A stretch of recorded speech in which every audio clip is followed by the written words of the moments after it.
বিসমিল্লাহ ওয়াসসালাতু ওয়াসসালামু আলা মান লা নাবিয়্যা বা'দা আম্মা বা'দ।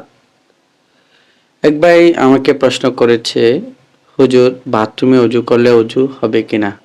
ইদানিং অনেককে বলতে শোনা যাচ্ছে বাথরুমে নাকি ওযু করলে ওযু আদায় হবে না। প্রিয় ভাই, আপনি সুন্দর প্রশ্ন করেছেন। বাথরুমে ওযু করলে ওযু আদায় হবে, কিন্তু বাথরুমের মধ্যে ওযুর যে মাসনুন দোয়াগুলো আছে আপনি সেগুলা পড়তে পারবেন না, কারণ বাথরুমে জিকির আজকার করা যায় না।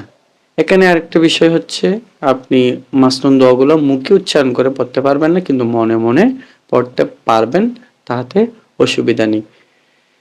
কারণ এই মশালাটা ইদানিংকাল আমাদের মাঝে বেশি শোনা যাচ্ছে, বেশি মানুষের মনে সাড়া যাচ্ছে। কারণ হচ্ছে ইদানিং সবগুলো বাসাবাড়ির মধ্যে অ্যাটাচ বাথরুম রয়েছে, যেখানে বাথরুমও হাই কমেট, লো কমেট, তারপর হচ্ছে আবার অজুখানা, গোসলখানা সব কিছু একসাথে। সেজন্য এই মশালাটা ইদানিংকাল বেশি দেখা যাচ্ছে।